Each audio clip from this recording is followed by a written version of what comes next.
Now to go to the Democratic side, the Mr. gentleman Chairman, from the Virgin Islands. Can I have a parliamentary inquiry before we do that? And it'll be brief. Yes. Mr. Weiner asked that we introduce the production incentive portion of the Republican alternative. I've asked my staff if that's easily separatable, and it is. It's about 80 to 100 pages. If it were to be introduced tomorrow, clearly it's not germane. Would the chairman be willing to allow it to be introduced and debated with the understanding that it will be withdrawn after the debate? The chair would want to have further discussions with you about the process, because we have been here a very long day and have not made a lot of progress. So there's a possibility. I'm not saying yes and I'm not saying no. Okay. Thank you, Mr. Chairman. Gentlelady from the Virgin Islands seek recognition to offer an amendment, and as I understand it, this amendment is to this title and it has been submitted in advance.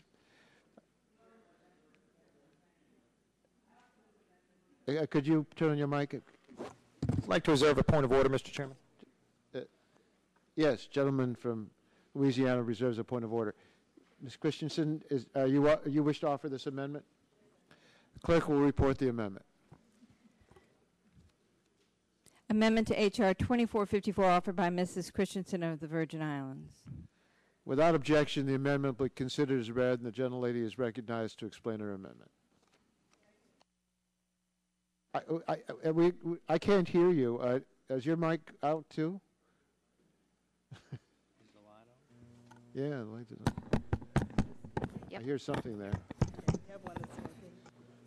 Thank you. I think we found one. Yeah, good. Great.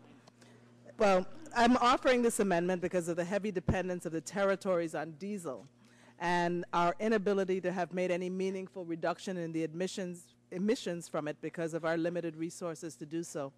Reducing emissions from diesel engines is one of the most important air quality challenges, not only in the territories, but in the United States.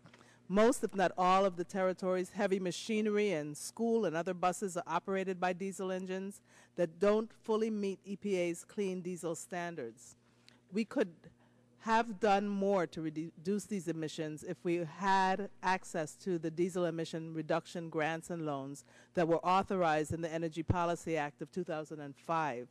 Extension of the diesel emission reduction provisions to the offshore areas, as we are seeking to do with this amendment, will not only help advance current commitments to reduce air pollution, but will make great strides to protect our community's health and that of future generations.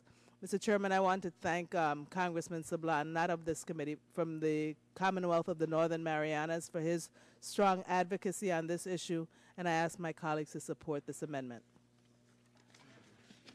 Gentlelady yields back the balance of her time. I yield back the balance of my time. Mr. Chairman. Mr. Barton. I rise in neutrality right now on the bill, on this amendment, excuse me, and I have a question for the gentlelady. The staff on the minority side has been looking for several hours. We can't find a section 791.9 of the Energy Policy Act of 2005. Could the council or the author of the amendment define for us where section 791.9 is in what act? Because it does not appear to be in the Energy Policy Act of 2005. It was added by Public Law 110-255, Section 3, subsection A. And what law is that? Because it's not as it's referenced in this amendment. It's an act called to authorize the administrator of the Environmental Protection Agency to accept as part of a settlement diesel emission reduction supplemental environmental projects and for other purposes. And this public law amended what was enacted in EPACT 05. Well, I would ask that the gentlelady withdraw the amendment so that we get it clarified what we're talking about, we'll accept it once it's correctly cited. Gentlemen, yield to me. Be happy to. Why don't you accept it, and then we'll make sure that the code sections and all of that are correct. If you don't have a disagreement with policy, and if we have a problem and you want to come back to the committee, we can come back and revisit it. I'll accept that with the chairman's understanding that before, if and when this bill gets out of committee, we'll fix it. And we're not opposed to the policy. I think she's just trying to make sure that The territories are included. Yeah. With that understanding, I'd ask unanimous consent that the amendment be considered as read, subject to further discussions on the language and the structure of the amendment, to be sure it meets with the concerns that members may have. technical citations. Technical citations. Then we'll support the amendment. Mr. Chairman, Who seeks recognition? down here, Yes. just to speak in support of the amendment. Well, I ask unanimous consent the amendment be accepted. Do you want to speak on it anyway? Yeah, just briefly. Well, the gentleman is recognized. How brief? For me, it'll be very brief. Well, we'll have to use. I'm speaking in support. You might want me to take the whole 5 minutes since I haven't been supportive of anything else. Gentleman's recognized. I just want to applaud the gentlelady. During one of the markups, I went to the Diesel Technology Forum. Congresswoman Matsui and I are the authors of the DERA Act. It's been very, very successful in cleaning up diesel emissions.